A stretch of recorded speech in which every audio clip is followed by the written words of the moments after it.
रत्नाकर जी और अंसार रजा कुछ बोले हो गए पिछले 75 सालों में। नहीं, मैं केवल इतना, क्या भाटी जी? मुझे केवल इतना कहना है, हाँ, मुझे केवल इतना कहना है कि मैंने ये खुद स्वीकार किया कि थोड़ी उनकी वृद्धि दर ज्यादा है, लेकिन थोड़ी नहीं है भाटी जी, आप डराते हैं। लेकिन अब सुधांशु जी ने दूसरा पैतरा, कृपया कृपया कृपया, हाँ। अब सुधांशु जी ने दूसरा पैतरा खेल दिया। कौन सा? कि घुसपैठ से बढ़ती है और धर्मांतरण से बढ़ती है। तो इसका मतलब तो मोदी सरकार बिल्कुल फेल है, जो ना घुसपैठ रोक पा रही है, ना धर्मांतरण रोक पा रही है। योगी और मोदी तक फालतू नारे दे रहे हैं, फिर कर तो वो कुछ कर नहीं पा रहे।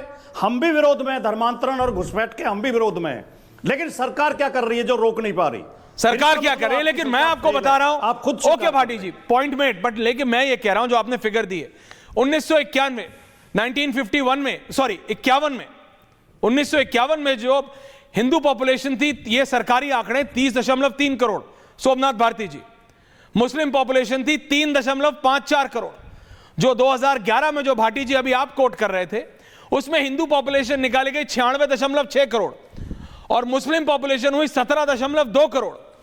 तो उसमें गणित है, आप सब गणित के ज्ञाता हैं। हिंदू इंक्रीज कितने हुए? 218%। मुसलमान कितने हुए? 385%। ये थोड़ा नहीं है, 218 और 385 थोड़ा नहीं होता भाटी जी। आपकी पार्टी में तो किसी यूनिवर्सिटी से ज्यादा प्रोफेसर हैं आजकल, ये आप जानते हैं भाटी जी। हर दूसरे प्रवक्ता आपकी पार्टी में प्रोफेसर है आजकल भाटी जी, आप जानते हैं 218 और 385 में कितना फर्क होता है। वापस आ रहा हूं, सोमनाथ भारती जी, ये जो डेमोग्राफी चेंज है, ये नॉर्मल है या abnormal? Somnath Bharti of the Aam Aadmi party. देखिए ऐश्वर्या जी, मैं शांतिपूर्वक अपने दोनों महानुभावों को सुन रहा था, समाजवादी के साथी भी और भाजपा के साथी भी। जिस प्रकार से सुधांशु जी ने बात रखी, जिन्होंने कहा कि भाई हमारे लोगों को शर्म आती है चोटी रखने में, धोती पहनने में। मैं जानना चाहता हूं कि भाजपा के जितने नेता हैं यहाँ पे, उनके सिर में चोटी है क्या? कहीं दिखता है किसी को? कोई धोती पहनता है? कोई इस प्रकार की जो वेशभूषा है रखता है? या नेताओं के बच्चे जो कोई ऑक्सफोर्ड में पढ़ रहा है, कोई हार्वर्ड में पढ़ रहा है, कोई स्टैनफोर्ड में पढ़ रहा है, कोई सऊदी के साथ बिजनेस कर रहा है, किसी का 16,000% बिजनेस का फ़ायदा हो रहा है, जितने भी डंडे वंडे लेके घूमते हैं मस्जिदों के आगे, चर्चों के आगे, जो उन्माद करते हैं, उनमें किसी में कोई नेता का बेटा नहीं दिखता, कोई नेता का बच्चा नहीं दिखता। तो पहली बात तो मुझे इसी पर ऑब्जेक्शन है जो कह रहे थे हमारे लोग। अरे भाई, इस देश का हर नागरिक हमारा है, चाहे वो किसी धर्म का हो। क्या आज सुधांशु जी रूलिंग पार्टी के प्रवक्ता होने के कारण इस बात को कहना चाहते हैं कि इस देश का सिर्फ हिंदू हमारा है, इस देश का मुसलमान हमारा नहीं है, इस देश का सिख हमारा नहीं है, इस देश का ईसाई हमारा नहीं है? या संविधान को बदल दिया, अब सिर्फ वही कार्रवाई रह गई होगी? मुसीबत क्या है कि देखिए, चाइना हमारे से वे हेड हो गया है, बहुत ज़्यादा आगे चला जा रहा है, और हम यहाँ क्या पढ़ा रहे हैं? हम आज तक कोई साइंटिफिक टेम्परामेंट की बात नहीं करते देखे सुधांशु जी को, इनकी पार्टी को। किसी प्रकार की कॉम्पिटिटिवनेस, हमारे बच्चे कैसे रेडी हो वर्ल्ड को टेक ऑन करने के लिए। अरे हम कहाँ ले जा रहे हैं देश को? क्या मुसीबत है? और मानेश्वर जी बता दूं आपको मैं, ऐसा क्यों होता है? देखिए, इन्होंने इतना घिरना पैदा कर दिया देश के अंदर कि आज हिंदू कॉलोनियों में कोई मुसलमान घर नहीं ले सकता, मुसलमान कॉलोनियों में कोई हिंदू घर नहीं ले सकता, और अगर ले भी लिया हो तो वहाँ से निकलने की तैयारी कर रहे हैं। आपने देखा नहीं, वहाँ उत्तर प्रदेश में उन्होंने किया कि भाई कुछ लोग घुस गए किसी कॉलोनी में, कहते मुसलमान खाली करो यहाँ से, कोई कह रहा है हिंदू खाली करो यहाँ से। अरे भाई, कहाँ ले जाओगे देश को? गांधी के देश को क्यों बर्बाद करने में तुले हुए हो? हर घुसपैठ करते रहते हैं महाराज। बांग्लादेश में गोड्डा में जो पावर प्लांट लगा, 100% बिजली भाजपा बांग्लादेश को दे रही है, जहां हमारे हिंदू भाई मारे जा रहे हैं। हम आपको पड़ रहा है 95 रुपये डीजल, वहां मिल रहा 60 रुपये डीजल, मालूम है आपको? भारत भेज रहा है वहां से।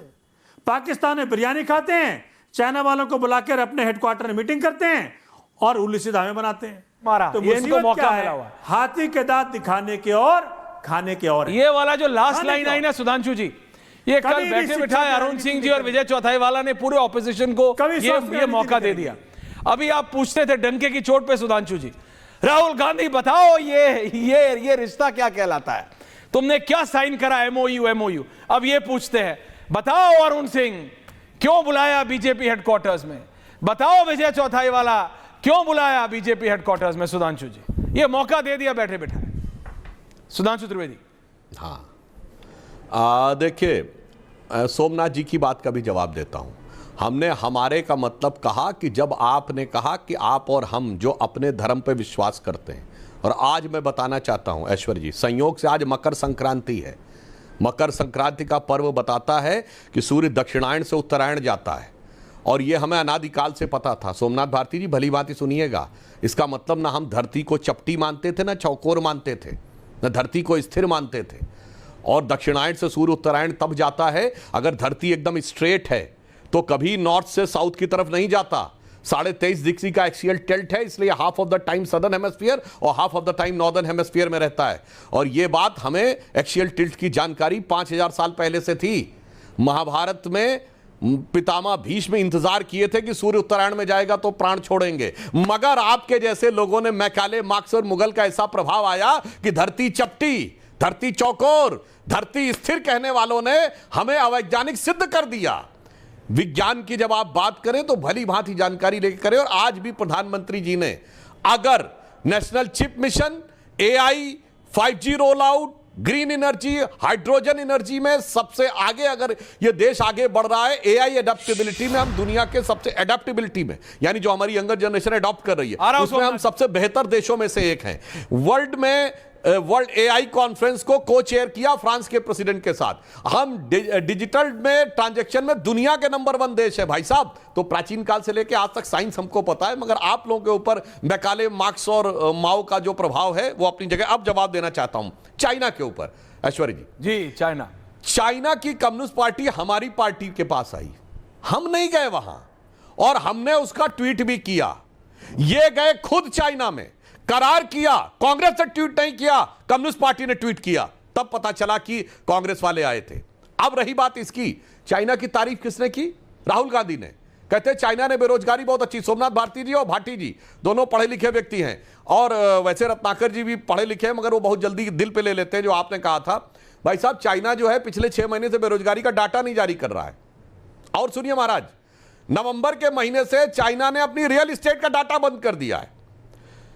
चाइना की second biggest real estate company Evergrande ने बैंकरप्सी फाइल कर दी 2024 में। अब वैंको जो दूसरी कंपनी थी वो बैंकरप्ट होने कगार पे आ गई, उसको 6 महीने का लेवरेज मिला है।